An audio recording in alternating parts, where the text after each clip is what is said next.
The infected sure know how to make an entrance. Here's your look at the new boss fight studio, Vitruvian H.A.C.K.S, Series Z, Turnbuckle Biter, Sporting Ghoul.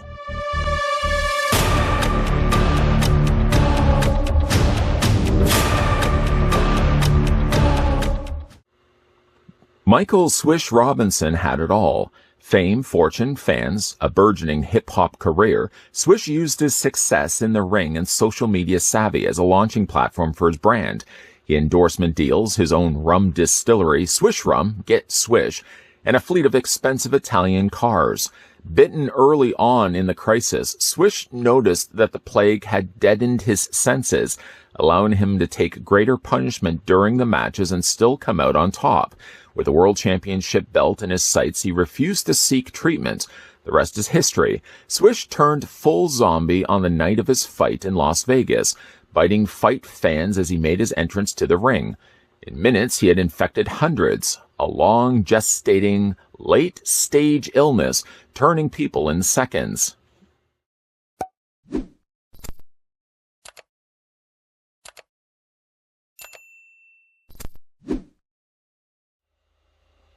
Almost about that time to look at the Turnbuckle Biter. Almost that time. Because, of course, before we get down to looking at the details on this pretty cool-looking zombie, the first thing we're going to want to do is take this tape measure of mine and measure off to what's left of his head.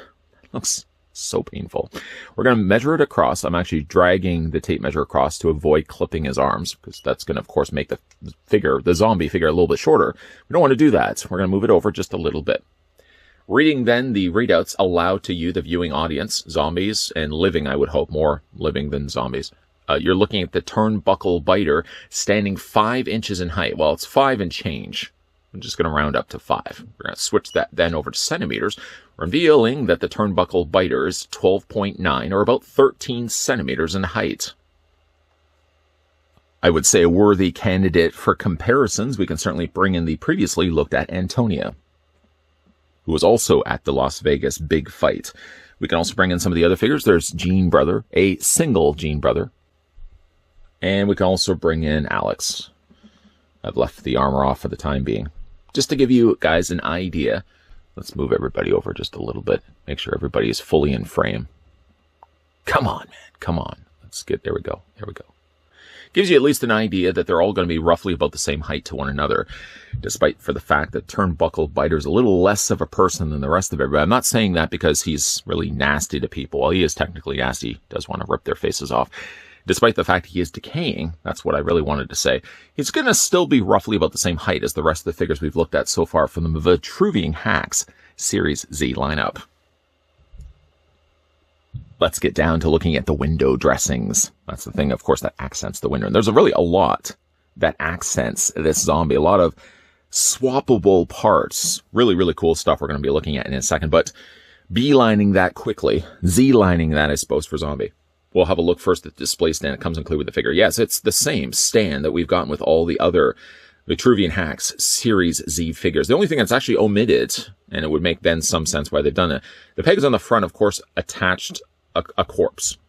A little corpse would actually go on the front of it. I guess it doesn't make any sense for it to really be included here with Michael Swish Robinson, because after all, of course, he's already a zombie. Although it would have been fun if they had changed things up a little bit and actually had put it in a human corpse. He could have attached into those pegs. Short of that, it's the same stand, like I said, that we've gotten with all the other figures. Pegs on the top that would, of course, attach the underside of the figure's feet. Zombies' feet. That's what it looks like on the bottom. Okay, so we'll move that to the side. Like I said, there's a lot to really check out here. And I guess instead of really looking at all the individual accessories, it probably would make better sense to look at the figure first. Then we'll sort of backtrack. And then I'll show you all the things that you can swap out with the figure. That sound like a better idea? Thank you. Bless your face. Let's start first with having a look at the stock zombie when you get him out of the packaging, the clamshell prison that he's inside. Normally, I would say suffocation would be a concern, but seeing as he's already the undead, you won't have to worry that he's suffocating inside his plastic clamshell casing. Getting a look first at his regular defaulted head sculpt. It certainly is not denying the fact that he is dead. I mean, by the fact he's missing quite a lot of his head, exposing the brain inside. An ooey gooey slimy brain on the inside. he has some quite incredible looking paint done to him. Now, having only looked at a few of these zombies so far what I have seen is that their eyes tend to be a little bit darker. Now, Turnbuckle zombie seems to still, Turnbuckle biter, seems to have that same sort of thing going on here. The little pellets of orange are a nice touch for his pupils. You can see all the blood running down the side of his face. I actually thought that his mouth was articulated. I realized I was wrong after the fact for saying that, or thinking that at least, because I hadn't said it yet in the review. He has some really nice coloring going for him. Really dark, swampy green with all these gashes, lesions and stuff in the sides of his body. And again, like the blood looks pretty wet. Perhaps I would debate the fact that if he has been dead for a while, would the blood still be wet, or would it be dry by now? But that's something we can leave for a discussion, a debate with other zombie fans out there. Really, really love the detailing on him. He's quite thin, very sickly. You can see by the fact he's got the spine sticking out here. Now, he does have a couple of different head options. A couple, really technically only comes with two. He comes with this one, and he comes with this one. The preference is more so whether you like to have visible brain on your zombie, or you like to go sans le visible brain. The eyes are painted, it seems to be the same, although the pupils are a little bit bigger on this one. It's a little messy on the one eye, but because so much of it is black around it, I don't see it as much, especially if you're looking at it from a distance like this. I do like the way that they've colored those eyes, though, making the pupils so bright like that. They stand out quite nicely. Now, you can swap out the heads. Of course you can. Just going to go ahead and grab this, yank the existing head off the neck, and don't be alarmed if the peg stays with the head. That's really what you want, because each of the heads actually come with their included ball pegs. Just want to bring that out just a little bit. There we go. All right, and then we'll go ahead and fit that back onto the neck. Despite for its size, the things that we are going to be swapping out, and like I said, there's going to be a lot to swap out here on Turnbuckle Biter, I find them still pretty easy to remove. And that's what his other head, not his stock head, but that's what his other head looks like. Not too much different. This one does have a little bit more of the open mouth, but other than that, it looks like it's believable to believe that these are the exact same person. Formally the same person. While we're certainly looking at this particular head sculpt, I think it lends a little bit better to the boxing headpiece that he wears. Very similar, actually, to the one that we got with. Let's just grab her from then to the side. We'll bring in Antonia. Seems like they are probably using the same molded piece. And then, of course, what they've done differently is they've painted this one with orange. Still has BFS on the front, with this done white. And then the guards for the ears are on the sides in black, rather than this one was all pink. Other than that, it does seem like they're using the same piece, and that's fine. Of course, they're going to be boxers after all. You would like to think that they're probably going to be using the same similar headpieces. I'm sure there is a correct term for the names of these. Somebody can let me know down below in the comment section. And just by that, it's a fun figure just to have on display. A sparring boxing zombie. I ask you. And certainly while we're at changing him over to a boxing zombie, we can also bring in then the boxing gloves. The gloves, again, look to be the same as the ones that came with Antonia, although these, again, are all black with the banding down below done in green. And we can go ahead. I don't want to cast a shadow, certainly, on the sculpt work that they've done just to the hands. Like, these are really nice-looking hands. I like so much of the blood that they've added onto the palms and the fingers and stuff like that. But what we are going to do for the time being is we're just going to wiggle these off. And then we're going to swap it out with the corresponding glove. Thumbsies, of course, will go in, and then there's the peg on the inside of that will just then fit onto the forearms. Like that. And then, of course, we can do the exact same thing on the other side. Just wiggle that off. I find it helps to twist a little bit as you're pulling it. You don't really want to just start yanking it off, just in case it still wants to stay stuck in the forearm. Bend the elbows. Bend the elbows. Of course, he's got to get his guard up. There we go. And that's what he looks like with the boxing outfit on. Technically, there is also one last thing you can do. If you look down to his feet here, which I know right now we have not spent nearly enough time. We haven't spent really any time talking about. I like the veins that they've put across the tops of the toes. And the toes look quite gnarly. Everything on this figure really is nice and shiny. But there's the peg holes on the undersides of his feet. He does technically come with sneakers. Yeah, he comes with sneakers. Let me just put the figure down here for 1 second and show you one of them. Molded here, of course, in black plastic, and it seems like they then painted the tread, the bottom of the shoe here in red. Could have also been the opposite way. They could have done red molding and then painted the top in black. Either way, though, if you are looking to swap these out, it's kind of interesting the way that they do these. Normally, you would imagine that the peg would work to the top and it would plug down into the feet, but actually, you're more or less sliding the feet in like slippers. I know that doesn't make much sense right now, but you'll see what I mean in a second. You'll wiggle this off, and when you look at it, instead of it plugging down like this, it plugs forward, again, like he's putting on slippers. We'll take off the other zombie slipper foot. Just wiggle that off. And then from there, we're going to go ahead and take his footwear, and it works the exact same way. There's the hole on the inside, and that just fits right in. Again, if it helps, just twist it just a little bit to get those feet in place. There we go. There's the one. And then we'll do the exact same thing on the other side. I wanted to make sure, did I have it on? No, I didn't. Glad I double checked. Had the foot on the wrong side. Just wiggle that in. And again, for this, you really want to resist pushing it in immediately, just in case you snap the peg. The plastic I find are pretty durable on these pieces, but still caution should be made when it comes to sliding the pegs in. And again, we'll do the exact same thing on the other side. Here we go. So now the zombie has sneakers. How about that? He must have just recently bought these. I can't imagine he's been walking around killing and turning people into zombies with pretty clean looking footwear like this. He must have just bought this. Anyways, that's what he looks like, fully decked out to be like a boxer. And boy, does he ever look really neat. But the customization doesn't stop there. While we're at it, let's go ahead. We'll take the hands, the gloves back off. We'll remove this for the time being. And sure, why not? We'll keep the sneakers on for the time being. We'll go ahead and put on other hands. Comes with another set of hands. This one actually looks like it should be holding either a phone or a gun. He doesn't come included with either. Go ahead and slide this then into the forearm again. Carefully, carefully, carefully. There's the one side. And then we'll do the exact same thing on the other side. Again, just twist it into place. There we go.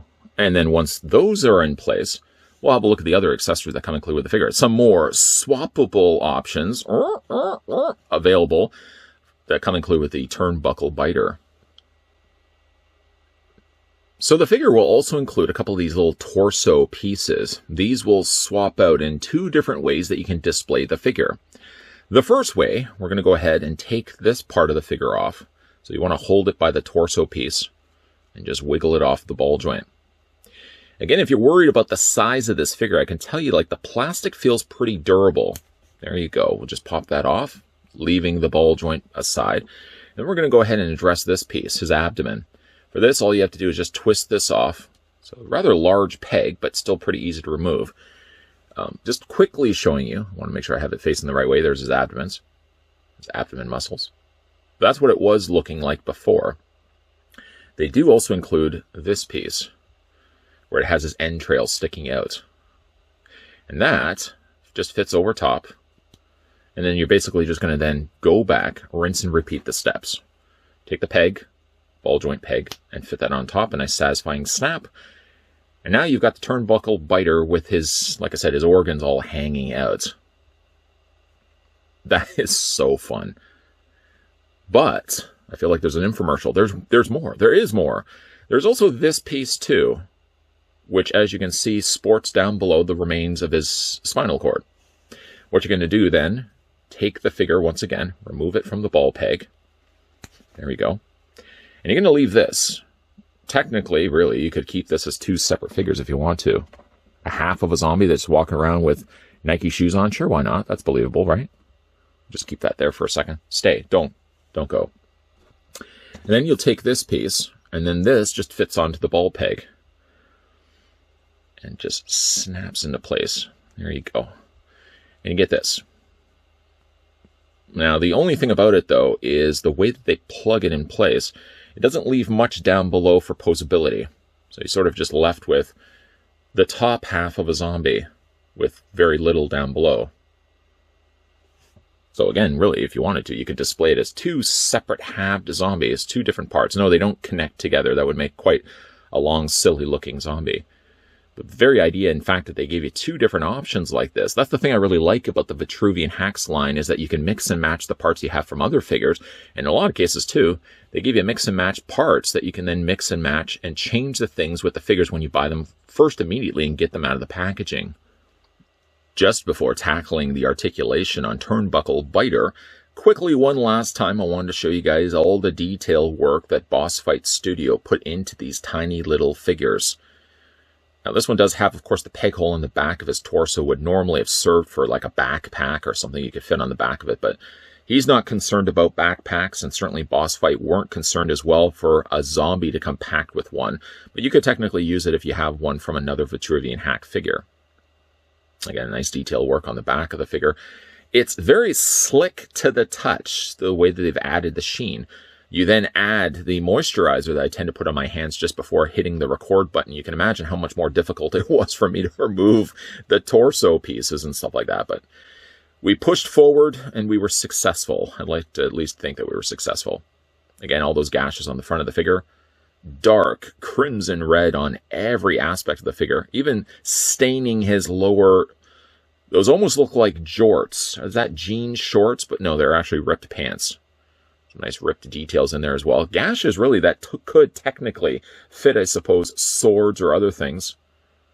That's nice. I like that. And lower details, yes, we have still now the footwear still on the bottom of the zombie's feet. Just want to straighten those up a little bit. There we go. So overall, like a really, really nice looking figure. I love the fact that you can mix and match so many things on this guy. Running through the figure's articulation, whether you use this head or use the other head that we have already swapped out, head rotates all the way around. It hinges up, it hinges down, and you can also rock it back and forth. Upper torso, despite for the fact I have swapped this part out, still works the same way. You can rotate that all the way around. And you can technically also swivel this back and forth too, the way it's plugged into place. The arms hinge out. And there's also a swivel at the shoulder area, so you can rotate that all the way around as well. And again, going back to a point I made earlier, plastic, again, feels really good on this. Nice, durable. Even the joints themselves feel pretty strong. I don't feel like I'm going to be breaking anything on the figure. So like the hinge joint in the elbow also allows the forearm to rotate. And you can also rotate the hands all the way around, which I don't think I've got all the way in. Then for the legs split out. You can bring the legs forward and back, bend at the knee in two places. And then when it comes to his feet again, the feet, the pegs, the way that they are, they slide in like slippers. I know we've already talked about that already. So when it swivels, it doesn't swivel down here. It swivels further forward. And of course, you can then hinge those feet back and forth as well.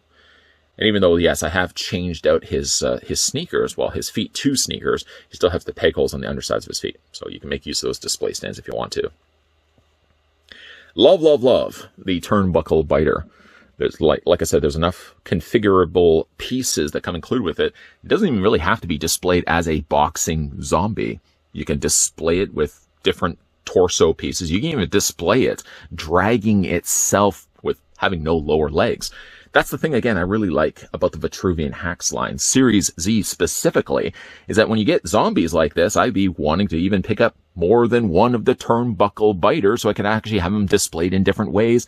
And even if you do decide you want to display him with the spinal cord, which is, again, this piece right here, you could really have fun and then just have it treated like two separate zombies.